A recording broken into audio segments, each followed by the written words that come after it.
दोस्तों, जब से चंद्रयान-3 पृथ्वी के हमारे नजदीक मौजूद दूसरी दुनिया के लिए निकला है, तब से लगातार इसरो को खुशखबरी भेजे जा रहा है। इसरो के वैज्ञानिकों ने चंद्रयान-3 को पृथ्वी से बहुत बड़ी जिम्मेदारी देकर दूसरी दुनिया में भेजा है।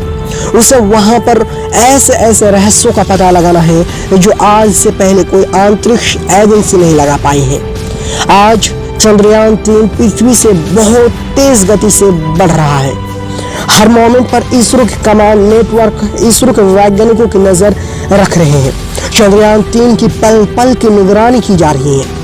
इसके लिए बाकायदा लाइव ट्रैकर लॉन्च किया गया है। इससे पहले मैंने आपको बताया था कि 31 जुलाई और 1 अगस्त की मध्य रात्रि को वैज्ञानिकों ने चंद्रयान-3 के इंजन को चालू किया था, जिसकी वजह से चंद्रयान-3 पृथ्वी के गुरुत्वाकर्षण को छोड़कर चांद के रास्ते की तरफ चल पड़ा है। वैसे तो इस मुसाफिर को चांद की सतह को छोड़ने में भी काफी समय लग जाएंगे, लेकिन करीब 20 दिनों का सफर इसे और तय करना है।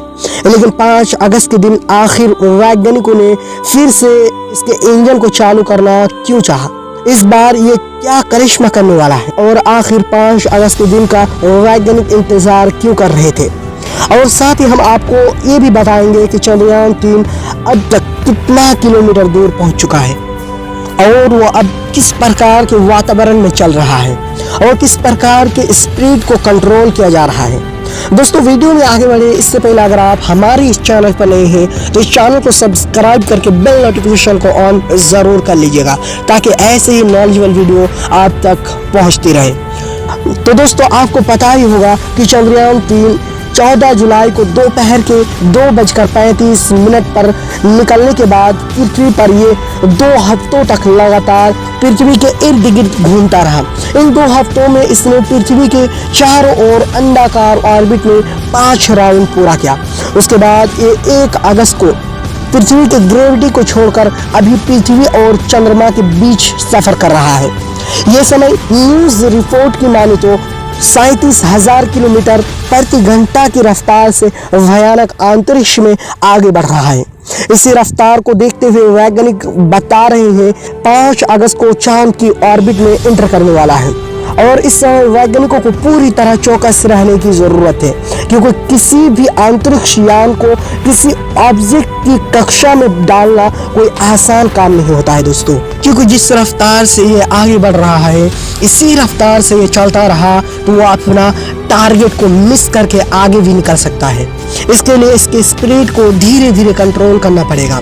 कहा जा रहा है कि जिस समय ये चांद के ऑर्बिट में आएगा उस समय उसकी चांद से दूरी महज 40,000 किलोमीटर दूर रह जाएगा और ये जैसे ही चंद्रमा के कक्षा के नजदीक पहुंचेगा तो वैज्ञानिक इसके इंजन को चालू करके इस मुश्किल काम को करने वाला है, जो एक अंतरिक्ष मुसाफिर के लिए एक परीक्षा के समान होते हैं। ये काम इसरो के हेड ऑफिस पर बैठे हुए वैज्ञानिक करने वाले हैं, क्योंकि कहां पर इसको चांद की कक्षा में डालना है ये पहले ही से फिक्स होता है, क्योंकि वैज्ञानिकों ने इसके रास्ता पहले ही से तय करके रखा हुआ है। तभी तो जब मिशन लॉन्च होता है तभी बता दिया जाता है कि ये मिशन 23 अगस्त के दिन इतने बजे वहां पर उतरने वाला है। अब ये कोई भविष्यवाणी बात तो नहीं होती, ये सब कुछ कंप्यूटर के जरिए हिसाब कर लिया जाता है कि कब, कैसे और कितने दिन बाद लैंडिंग करेगा चंद्रयान-3। ऑर्बिट में दाखिल होने के बाद वैज्ञानिक धीरे धीरे इसकी गति को कम करते जा रहे हैं। जैसे जैसे चंद्रयान-3 चांद के करीब पहुंचता जाएगा वैसे वैसे इसकी गति और कम करती जाएंगी। 5 अगस्त को इसको चांद की कक्षा में एंटर करने के बाद ये फिर से यही प्रोसेस अपनाएगा जैसा इसने पृथ्वी पर अपनाया था। ये अंडाकार राउंड में चांद के चारों ओर 10 चक्कर पूरा करेगा और पहला चक्कर सबसे बड़ा होगा। उसके बाद धीरे धीरे ये चक्कर छोटे होते जाएंगे और इस तरह ये चांद के इतने करीब पहुंच जाएगा ऐसा मानो कि वो चांद को छूने ही वाला हो। वैज्ञानिकों का इस तरह चांद की चारों ओर चक्कर लगाने का मकसद चंद्रयान-3 को मोमेंट हासिल करवाना है। मतलब है कि चांद के मात्र 100 किलोमीटर की दूरी पर रहेगा जब वैज्ञानिक इसके चांद पर उतरने की प्रक्रिया को शुरू करेंगे। जो कि बहुत बड़ा मुश्किल काम होता है। यानी जिस टाइम ये नीचे उतरना शुरू होगा वो अंतिम 15 मिनट सभी वैज्ञानिकों के लिए मुश्किल काम होता है। भारत के करोड़ों लोग हर टीवी पर नजर बनाए रखेंगे। ये मुश्किल काम 23 अगस्त के दिन होने वाला है। ये दिन सबसे ज्यादा खास होता है दोस्तों। जो भी मिशन इससे पहले गए थे यहाँ तक कि सब कुछ सही सलामत गए थे। अब यहाँ से उतरना किसी सीधे पहाड़ से नीचे उतरने से कम नहीं है, क्योंकि नीचे उतरते समय लैंडर को बहुत ही सावधानी बरतनी पड़ती है और ऐसा वो अपने अंदर लगे थ्रस्टर के माध्यम से करता है। और अगर ऐसे में स्पीड कम नहीं हुई चंद्रयान 3 की तो चांद की सतह से टकरा सकता है, जो कि मिशन के लिए बिल्कुल भी सही नहीं होगा। क्योंकि ऐसा ही हादसा चंद्रयान 2 के साथ भी हुआ था।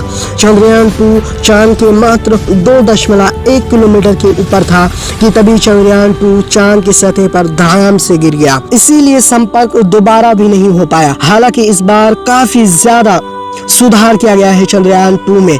इस मिशन के अंदर कई एडवांस सामान लगाए गए हैं जिनसे चांद पर उतरने में काफी ज्यादा मदद मिल सकता है। और इसके कैमरा को भी बहुत ज्यादा एडवांस किया गया है, जो चांद की सतह पर उतरने में काफी ज्यादा मदद करेगा। क्योंकि इतनी दूरी से चंद्रयान से कांटेक्ट करना बहुत ज्यादा मुश्किल हो जाता है। और इस बार दुनिया के सारे वैज्ञानिक भी यही उम्मीद लगाए बैठे हैं कि इस बार चंद्रयान 3 चांद की सतह पर उतर जाएगा। अगर मान ले कि ऐसी कोई परिस्थिति बन जाती है तो इसके लिए भी वैज्ञानिक दूसरा रास्ता बनाए रखा है। लेकिन इस बार वैज्ञानिकों ने कोई भी गलती की गुंजाइश नहीं रखी है। बाकी 23 अगस्त के दिन सब कुछ पता चल जाएगा। पूरी दुनिया के वैज्ञानिकों की नजरें चंद्रमा के साउथ पोल पर टिकी हुई है। वैज्ञानिक जानना चाहते हैं कि आखिर आज तक वहां पर कोई क्यों नहीं जा पाया है। आखिर वहां पर ऐसा क्या छुपा हुआ है, यहाँ तक कि अमेरिका भी उस साइड के बारे में जानना चाहते हैं। और दोस्तों इस रोवर के वहां पर उतर जाने के बाद भी वहां पर उतरना संभव नहीं है, क्योंकि चांद की जमीन इतनी ज्यादा उबड़ खबड़ है कि भाई पूछो मत। ऐसे में यहाँ पर सवाल ये उठता है कि चंद्रयान 3 को वैज्ञानिक अंतरिक्ष में कंट्रोल कैसे कर रहे हैं, क्योंकि ये तो बिल्कुल सीधा सफर कर रहा है। तो आपको बता दें कि वैज्ञानिक इसके अंदर थ्रस्टर जो लगे हैं उसके जरिए से चंद्रयान 3 को कंट्रोल करता है। किसी का काम तो थ्रस्टर को कंट्रोल करना है तो किसी का काम लूनर ऑर्बिट के वहां पर चंद्रयान को पहुंचाना है। यानी कि वैज्ञानिक अलग अलग काम कर रहे हैं। तो दोस्तों आपको क्या लगता है, क्या चंद्रयान 3 इस बार चांद की सतह पर उतरने में कामयाब हो पाएगा या भी नहीं? आप हमें कमेंट के माध्यम से जरूर बताएं। और अगर आप हमारे इस चैनल पर नहीं हैं तो इस चैनल को सब्सक्राइब करके बेल नोटिफिकेशन को ऑन जरूर कर लीजिएगा। तो मिलते हैं किसी दूसरे वीडियो में, तब तक के लिए आप अपना और अपनों का ख्याल रखें। जय हिंद, जय भारत।